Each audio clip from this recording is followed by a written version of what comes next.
Por la señal de la Santa Cruz de nuestros enemigos, líbranos, Señor Dios nuestro. En el nombre del Padre, del Hijo y del Espíritu Santo. Amén. Señor mío y Dios mío, creo firmemente que estás aquí, que me ves, que me oyes.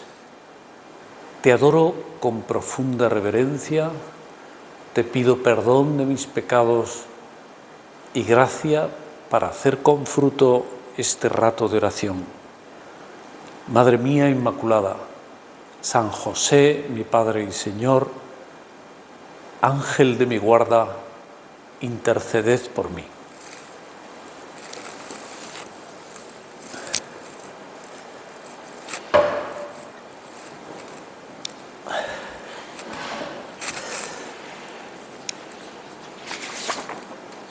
Pues poco a poco hemos ido avanzando a lo largo del año 2023 y ya estamos otra vez en el 2 de octubre y por tanto estamos en esta fiesta grande, al menos fiesta grande, muy grande para los fieles del Opus Dei, claro, también para todas aquellas personas que tanto nos quieren, que tanto cooperan con el desarrollo de las labores apostólicas de esta obra de Dios por el mundo entero.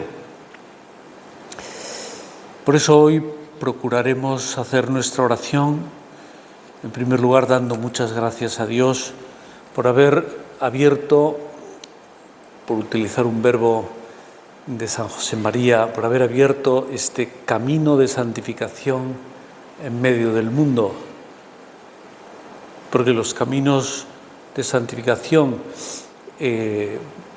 pues en el estado religioso o apartándose del mundo al menos, pues era lo que tradicionalmente se había, digamos, como divulgado más en la vida común de la Iglesia y se había desdibujado lo que fue en realidad la vida de los primeros cristianos, que sin apartarse del mundo, pues iban recibiendo el bautismo, se iban incorporando a esa fe, a ese nuevo evangelio anunciado por Cristo.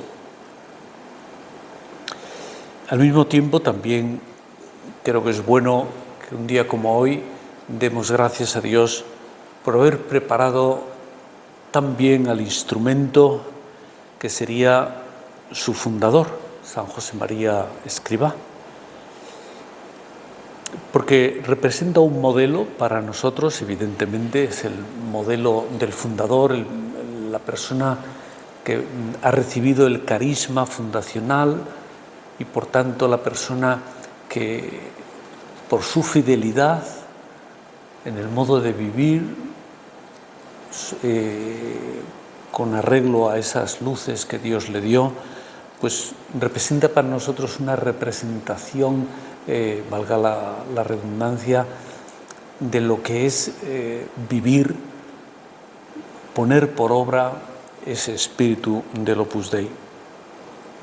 Su vida santa, su amor a Dios, su amor a la Iglesia y al Papa, todo eso es un modelo para nosotros, ya digo, los que pertenecemos a la prelatura del Opus Dei, como los cooperadores, como en general creo que es un modelo, y de hecho es así, para todos los hombres y mujeres de buena voluntad. Hay unas palabras en un documento de los que salieron, de los que se emanaron después del Concilio Vaticano II, el último concilio ecuménico a mediados del siglo pasado, es la Constitución Dei Verbum, se llama, ¿no? La palabra de Dios, y se está refiriendo a la importancia que ha tenido, claro, en la historia de la salvación, la encarnación del Verbo, de la segunda persona de la Santísima Trinidad.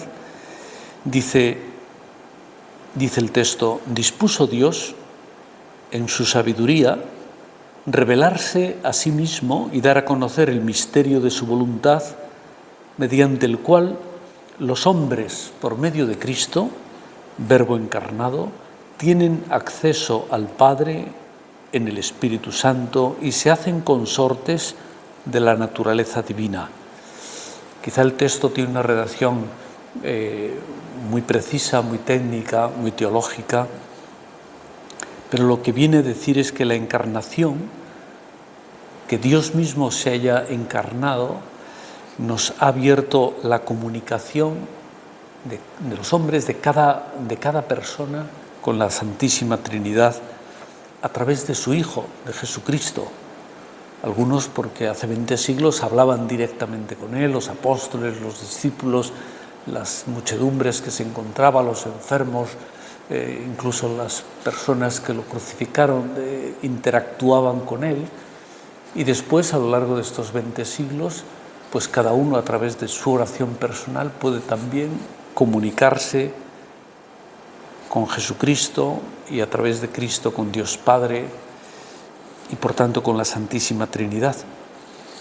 Pues citaba estas palabras del Concilio Vaticano II porque casi 40 años antes de que se publicara ese documento conciliar, un día como hoy, 2 de octubre de 1928, quiso la providencia divina que un joven sacerdote conociera la misión que iba a encomendarle. Tú, Señor, quisiste mostrarle ese día algo que él en su oración él dice, barruntaba, ya como intuía, ya sospechaba que le habías elegido para algo. Y aquel día coincidía precisamente que había comenzado en Madrid unos días de retiro espiritual y allí, en su cuarto, en la habitación que ocupaba esos días, pues le mostraste ese panorama impresionante de la obra, del Opus Dei, de lo que después se llamaría el Opus Dei. Aquel conocimiento fue una luz fundacional, tendríamos que decir, para ser exactos, ¿verdad?, que serviría para acercar a Dios, para acercar a la santidad, que es el camino hacia Dios, a muchas personas, pero no de un modo, singular, extraordinario, con unas revelaciones o con unos actos muy, muy heroicos.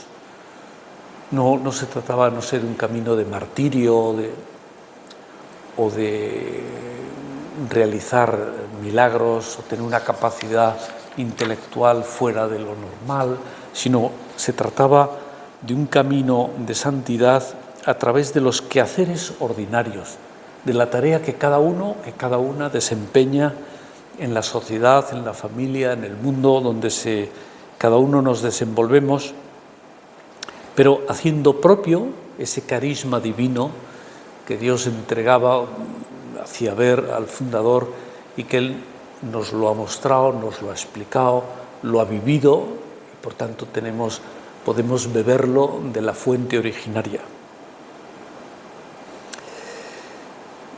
Un 2 de octubre, por tanto, el Señor se acercaba a los hombres una vez más. Lo ha hecho de muchas maneras, lo hizo en el Antiguo Testamento de modos muy extraordinarios porque todavía no se había producido la encarnación y después, desde la venida de Cristo, pues Dios se acercaba a los hombres también de muchas maneras para pedirles más santidad, para pedirles conversión, para pedirles alguna tarea concreta que marcaría quizá un nuevo rumbo en la vida de tantos cristianos, la vida de la Iglesia.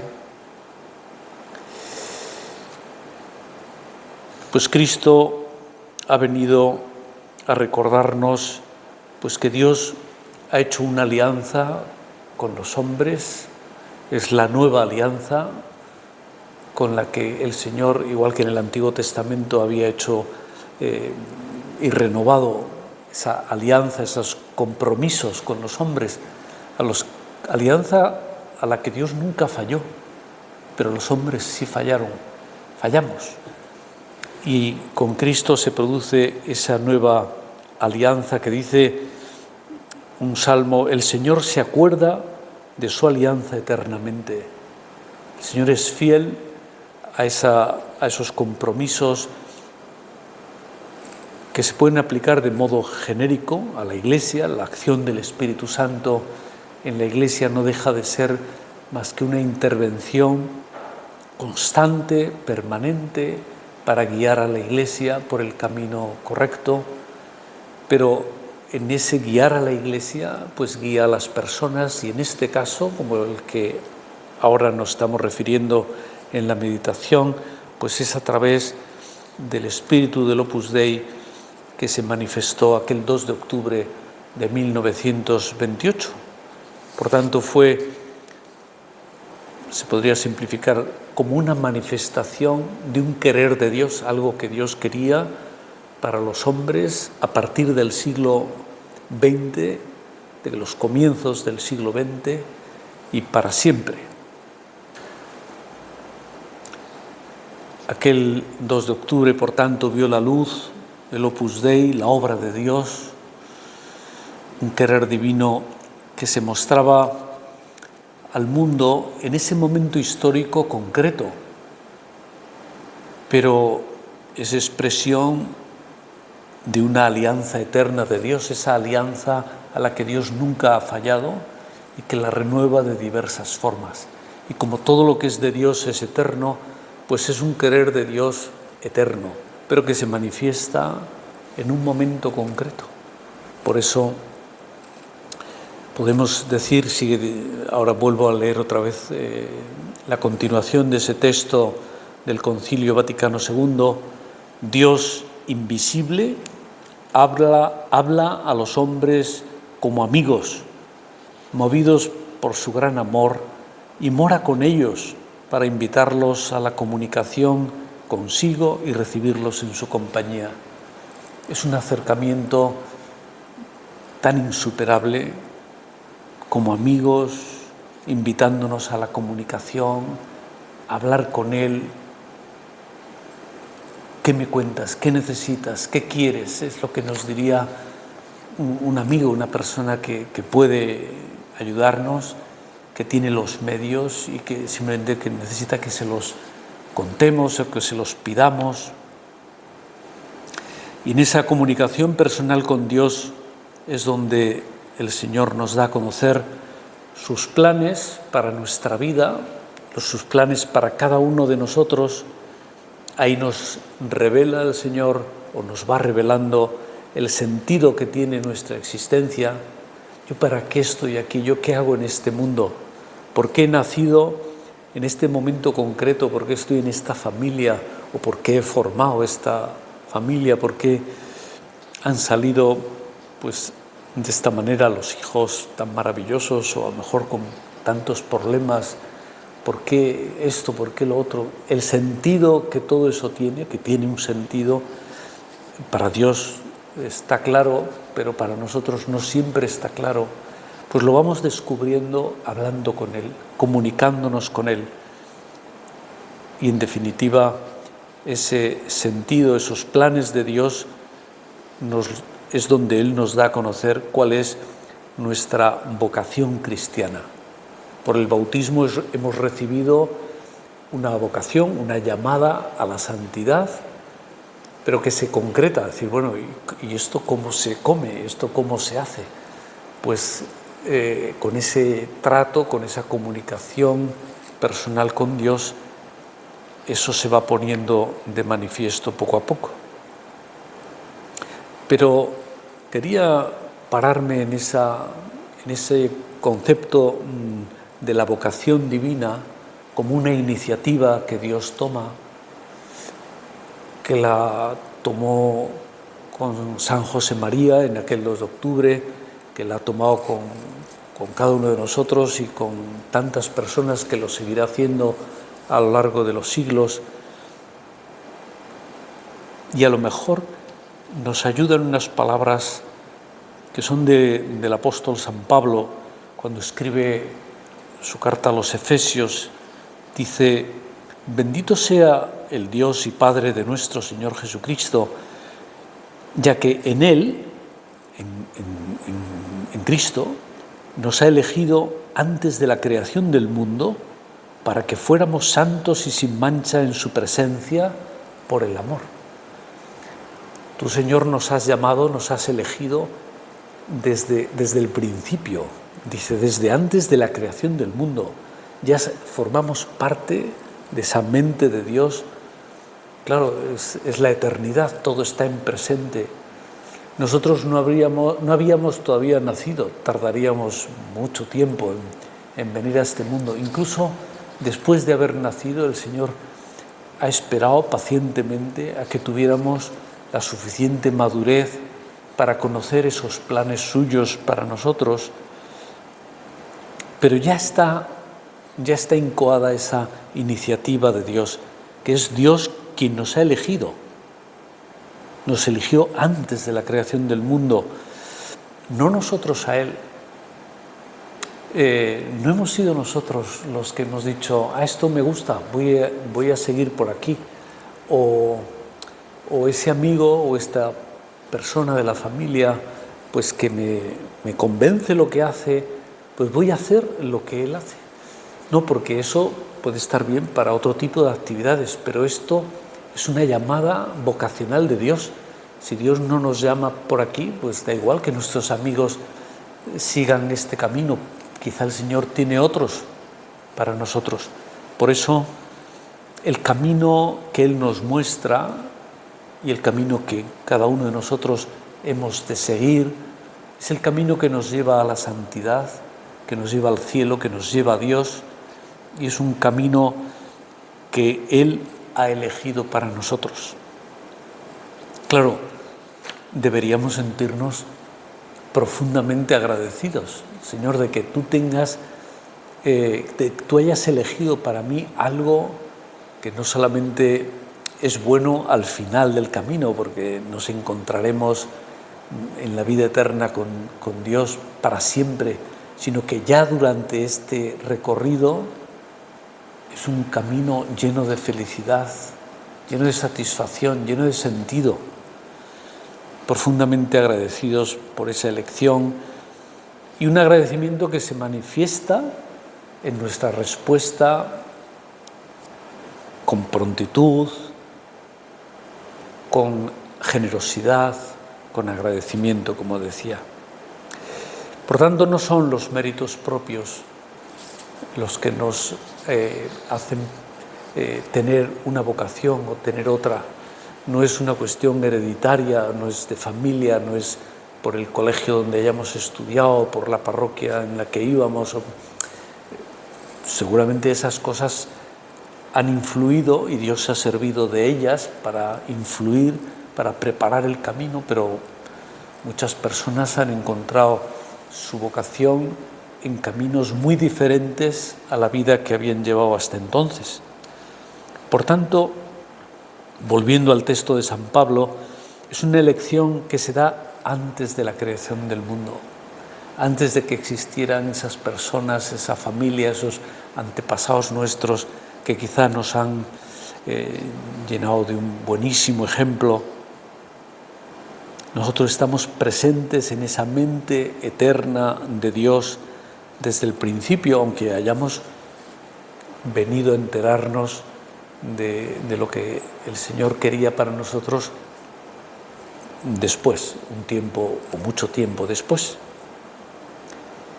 Por eso, de algún modo, esa eternidad que tiene la llamada, una llamada de Dios que no era audible, que no era inteligible por nosotros hasta el día que lo fue, lleva como consecuencia la fidelidad para siempre a Dios. Dios es fiel desde siempre y para siempre, y nosotros hemos de esforzarnos por ser fieles desde ese momento en que la conocemos y hasta el final de nuestra vida. En ocasiones lo habréis oído muchos o todos, se utiliza la expresión la llamada universal a la santidad. Por lo menos San José María la utiliza mucho al referirse al espíritu del Opus Dei. Viene a recordar al mundo la llamada universal a la santidad. ¿Y con esto qué está queriendo decirse? Pues se está expresando que esa llamada a la santidad de Dios es, o mejor dicho, está dirigida a todos, no a unos pocos, a todos cuando recibimos el bautismo.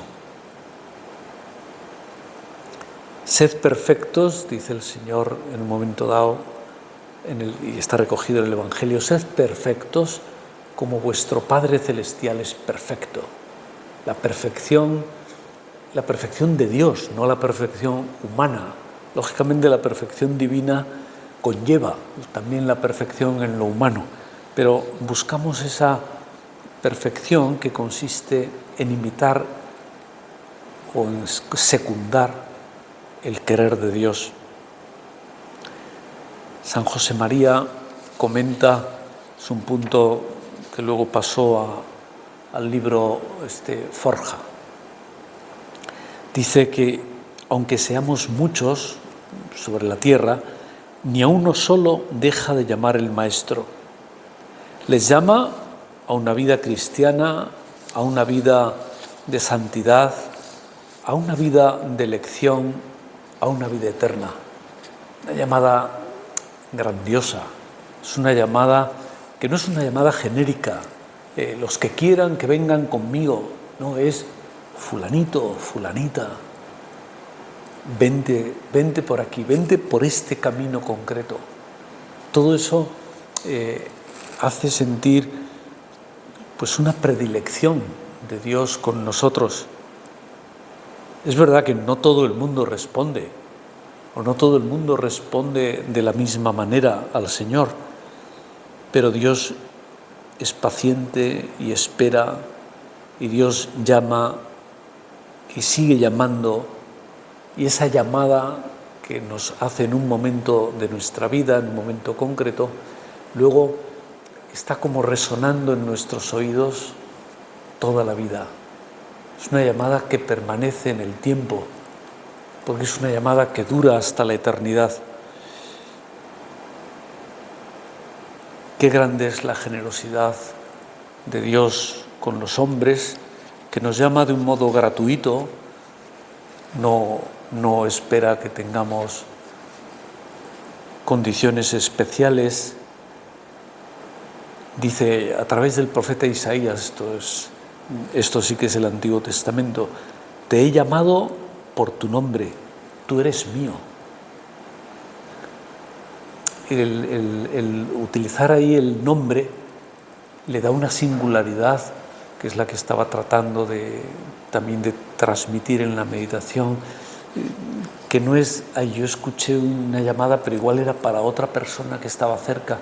No, es, el Señor ha dicho mi nombre, y yo me he puesto en marcha, igual que cuando, no sé, aunque uno esté en un restaurante y haya mucho ruido, pero si alguien en otra mesa menciona nuestro nombre, aunque no se refiere a nosotros, pero alguien de allí se llama igual, y en voz alta uno lo distingue, lo filtra perfectamente, y casi dan ganas de, por lo menos, de mirar y decir, ¿necesita usted algo? ¿Quiere usted algo de mí? Y esa llamada gratuita de Dios es la que exige, por tanto, una correspondencia fiel, fidelísima y generosa por parte nuestra.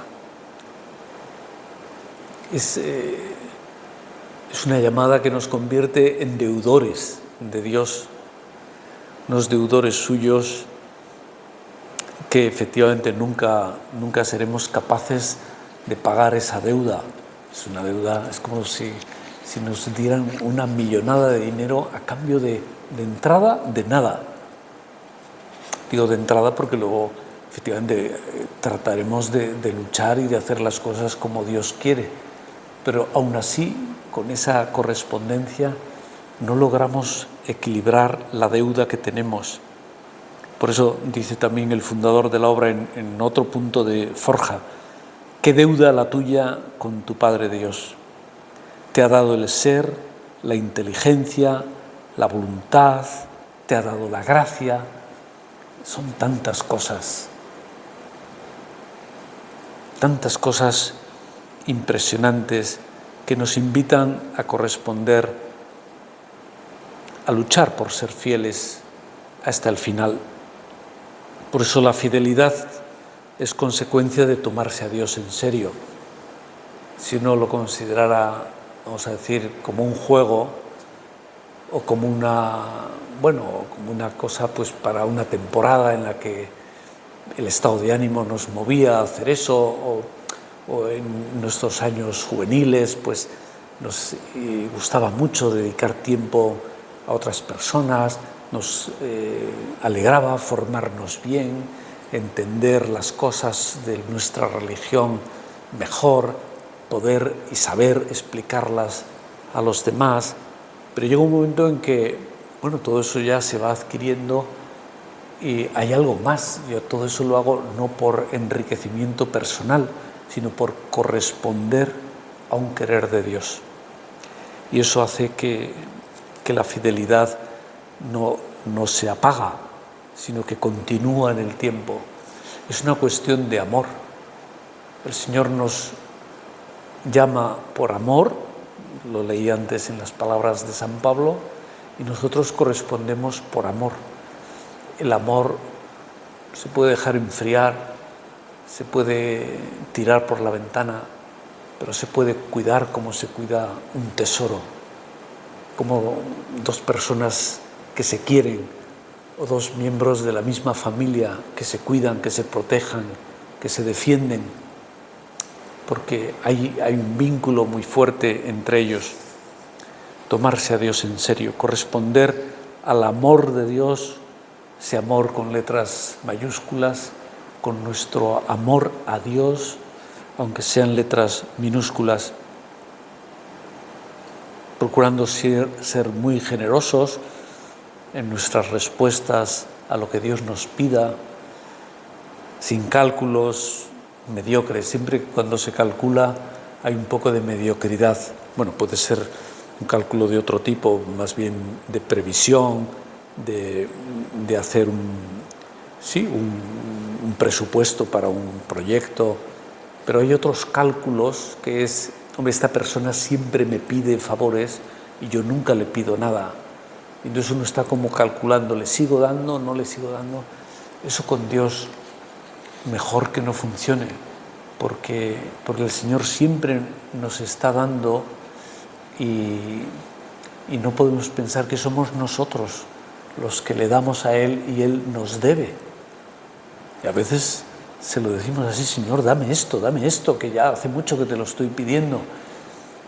Como si Él nos debiera algo. Somos nosotros los que estamos en una deuda permanente con Él. Generosidad para no buscar primero el propio interés, sino el tuyo, Señor. Una correspondencia hecha de entrega libre.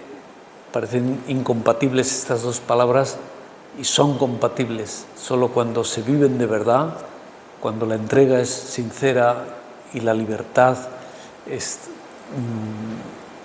vamos a decir, sin cadenas que la esclavicen. Entonces se dan al mismo tiempo una entrega libre y una entrega generosa.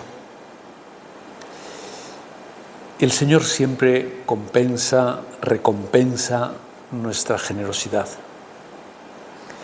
porque la llamada de Dios tiene un enorme atractivo, el atractivo que tienen siempre las cosas divinas. En primer lugar, porque la llamada de Dios es una llamada a la santidad, y la santidad es algo asequible. Dios no nos llama a hacer cosas imposibles. Puede parecernos imposible que yo me porte bien, que yo viva o que deje de hacer eso que está mal, o que deje lo que sea, ¿no? Este vicio. Pero con la ayuda a lo mejor de otras personas, pero con la gracia de Dios sobre todo, es posible. La santidad es posible. Dios no nos pediría esto si fuera imposible. Es imposible para nosotros, pero es posible para Dios, que es quien nos llama, quien nos invita a ese banquete. La meta, dice, esto es de una meditación de San José María, la meta que nos señala Dios no es un espejismo, no es un ideal, no es algo que en medio del aturdimiento del desierto, pues uno termina viendo oasis donde no hay nada, ¿no? Eso es enfermizo. No es un ideal inalcanzable, es una realidad posible en la que el Señor está empeñado en que lleguemos hasta el final. Y para eso Dios nos da los medios. Esto también es de San Pablo, el que os llama es fiel y por eso lo cumplirá. No tendría sentido que Dios invitara a las personas a ese gran banquete divino, como se usa metafóricamente muchas veces en el Evangelio, pero luego nadie lograra llegar.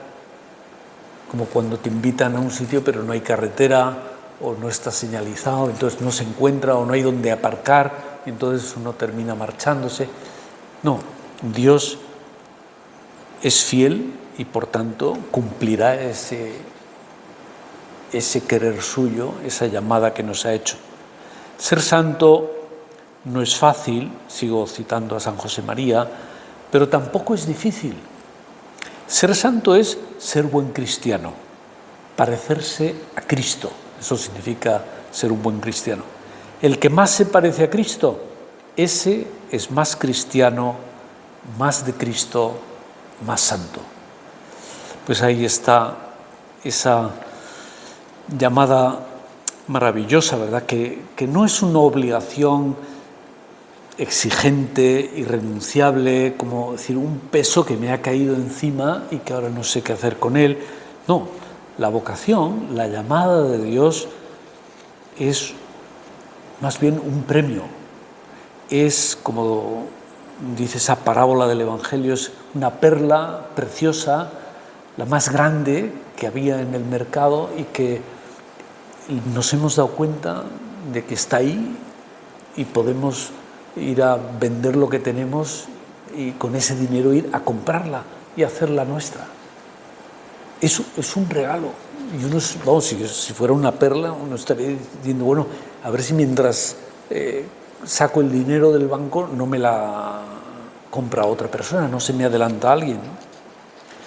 Es un gran tesoro, valiosísimo tesoro, y al mismo tiempo un signo luminoso del infinito amor de Dios por cada uno de nosotros. Tengo que ir terminando ya la meditación y, bueno, pues fomentemos esos deseos de santidad que Dios ha puesto en nuestra vida, en nuestra alma, que también la formación que recibimos, el procurar vivir en gracia de Dios, pues nos facilitan tenerlos y por eso, a pesar de nuestra debilidad, que es evidente, podemos aspirar al cielo. Dice San Pablo, quien comenzó en vosotros la obra buena, la llevará a cabo hasta el día de Cristo Jesús.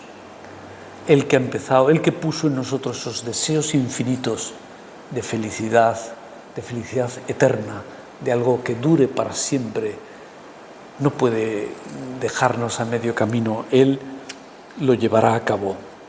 La vocación de la Virgen, ella tuvo una vocación muy especial, que es la de ser la Madre de Dios, traer al mundo, gestar en su cuerpo y luego darle a luz y alimentarlo y ayudarlo a crecer.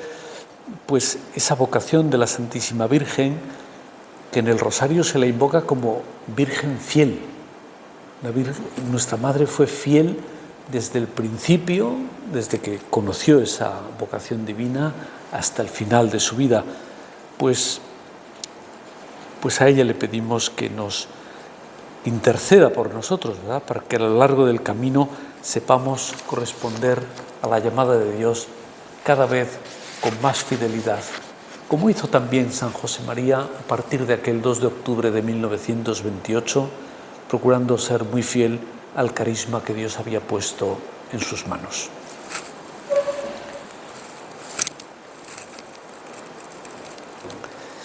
Te doy gracias, Dios mío, por los buenos propósitos, afectos e inspiraciones que me has comunicado en esta meditación. Te pido ayuda para ponerlos por obra. Madre mía Inmaculada, San José, mi Padre y Señor, Ángel de mi guarda, interceded por mí.